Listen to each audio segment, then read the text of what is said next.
MTC. Unit 06 No Analysis. When people think about the development of cities, rarely do they consider the critical role of vertical transportation. In fact, each day, more than 7 billion elevator journeys are taken in tall buildings all over the world. 70. Efficient vertical transportation can expand our ability to build taller and taller skyscrapers. Anthony Wood, a professor of architecture at the Illinois Institute of Technology, explains that advances in elevators over the past 20 years are probably the greatest advances we have seen in tall buildings. Illinois Anthony Wood 20. For example, elevators in the Jeddah Tower in Jeddah, Saudi Arabia, under construction, will reach a height record of 660 m. Jeddah Tower 660 MTC. Good job. Let's start. MTC. Unit 06 No 01. Diversity, challenge, and conflict help us maintain our imagination. Most people assume that conflict is bad and that being in one's comfort zone is good. That is not exactly true. Of course, we don't want to find ourselves without a job or medical insurance or in a fight with our partner, family, boss, or co-workers. One bad experience can be sufficient to last us a lifetime. But small disagreements with family and friends, trouble with technology or finances, or challenges at work and at home can help us think through our own capabilities. Problems that need solutions force us to use our brains in order to develop creative answers. Navigating landscapes that are varied, that offer trials and occasional conflicts, is more helpful to creativity than hanging out in landscapes that pose no challenge to our senses and our minds. Our 2-million-year history is packed with challenges and conflicts. 2. MTC. Good job. Let's start. MTC. Unit 06 No 02. Think, for a moment, about something you bought that you never ended up using. An item of clothing you never ended up wearing? A book you never read?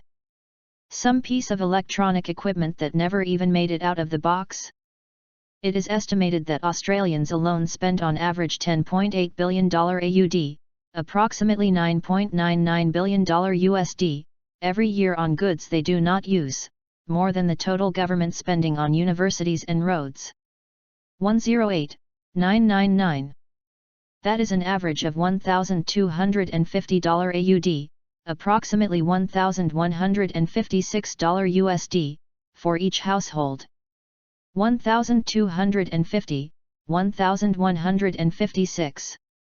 All the things we buy that then just sit there gathering dust are waste, a waste of money, a waste of time, and waste in the sense of pure rubbish. As the author Clive Hamilton observes, the difference between the stuff we buy and what we use is waste. Clive Hamilton. MTC. Good job. Let's start. MTC. Unit 06 No 03. Chewing leads to smaller particles for swallowing, and more exposed surface area for digestive enzymes to act on. In other words, it means the extraction of more fuel and raw materials from a mouthful of food. This is especially important for mammals because they heat their bodies from within. Chewing gives mammals the energy needed to be active not only during the day but also the cool night, and to live in colder climates or places with changing temperatures. It allows them to sustain higher levels of activity and travel speeds to cover larger distances, avoid predators, capture prey, and make and care for their young. Mammals are able to live in an incredible variety of habitats, from Arctic tundra to Antarctic pack ice, deep open waters to high-altitude mountaintops, and rainforests to deserts, in no small measure because of their teeth. MTC. Good job. Let's start. MTC. Unit 06 No 04. The loss of many traditional jobs in everything from art to healthcare will partly be offset by the creation of new human jobs. Primary care doctors who focus on diagnosing known diseases and giving familiar treatments will probably be replaced by AI doctors. AI. But precisely because of that, there will be much more money to pay human doctors and lab assistants to do groundbreaking research and develop new medicines or surgical procedures. AI might help create new human jobs in another way. AI. Instead of humans competing with AI, they could focus on servicing and using AI. AI. For example, the replacement of human pilots by drones has eliminated some jobs but created many new opportunities in maintenance, remote control, data analysis, and cybersecurity. MTC. Good job. Let's start. MTC. Unit 06-05. Every event that causes you to smile makes you feel happy and produces feel-good chemicals in your brain. Force your face to smile even when you are stressed or feel unhappy. The facial muscular pattern produced by the smile is linked to all the happy networks in your brain and will in turn naturally calm you down and change your brain chemistry by releasing the same feel-good chemicals.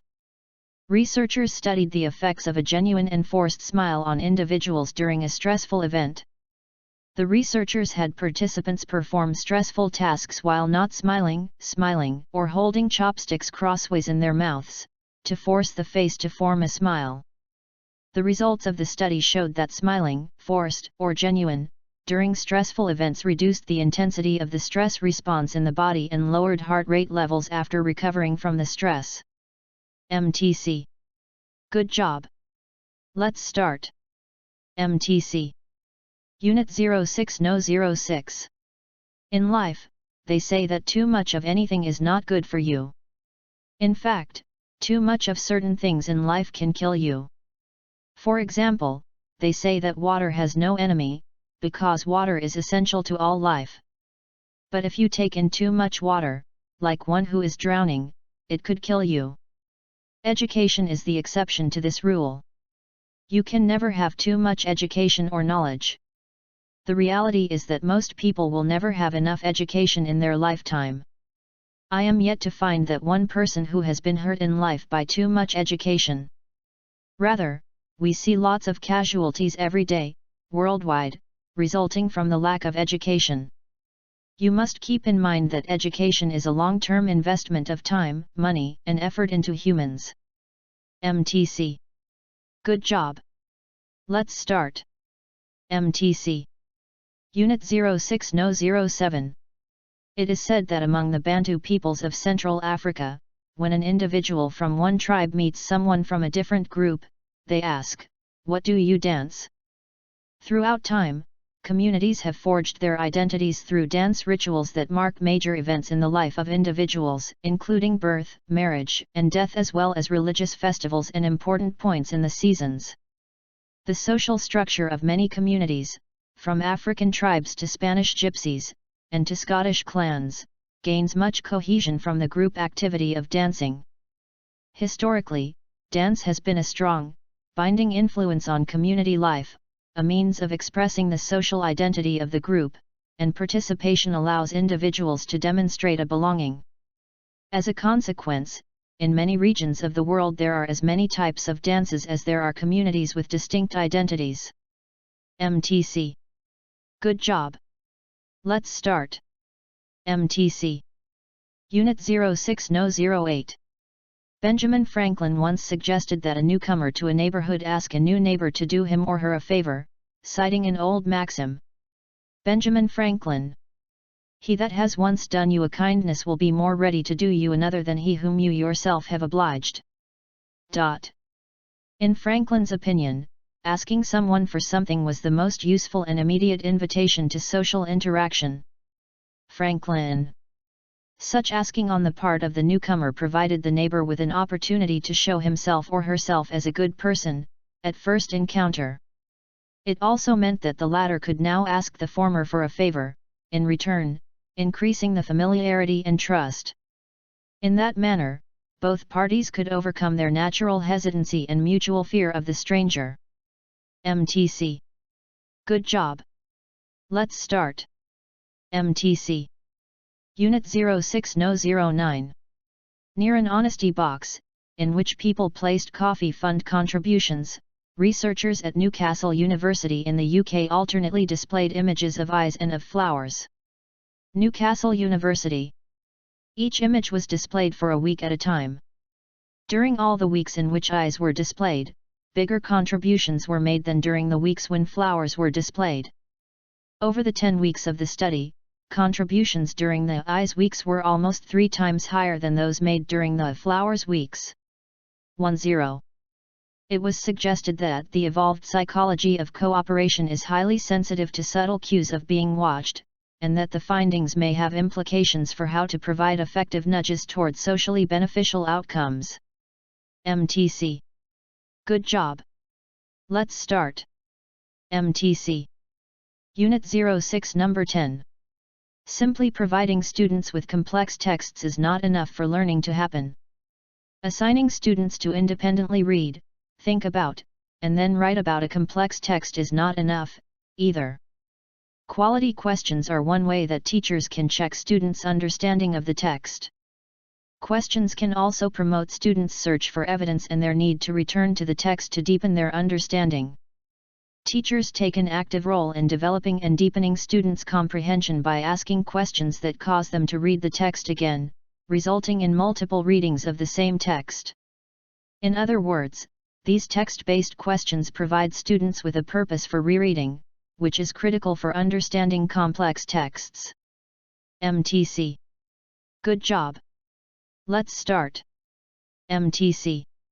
Unit 06 Number 11. In a competitive environment, such as a college admissions process or a job application situation, almost everyone has strong qualifications. Almost everyone has facts in their favor. But how valuable are facts alone? Think back to the most recent lecture or presentation you attended. How many facts do you remember from it? If you're like most people, you can't recall many, if any. Chances are good, however, that you remember stories, anecdotes, and examples from the event, even if you can't think of their exact context. The average person today is flooded with facts and data, and we let most of this pass through our brains with minimal retention or reaction unless something makes the information stand out in a meaningful way. That's where story comes in. MTC. Good job. Let's start. MTC. Unit 06 Number 12. If you want to protect yourself from colds and flu, regular exercise may be the ultimate immunity booster. Studies have shown that moderate aerobic exercise can more than halve your risk for respiratory infections and other common winter diseases. But when you feel sick, the story changes. Exercise is great for prevention, but it can be lousy for therapy, says David Nieman, the director of the Human Performance Lab. Human Performance Lab David Nieman. Research shows that moderate exercise has no effect on the duration or severity of the common cold. If you have the flu or other forms of fever-causing systemic infections, exercise can slow recovery and, therefore, is a bad idea. Your immune system is working overtime to fight off the infection, and exercise, a form of physical stress, makes that task harder.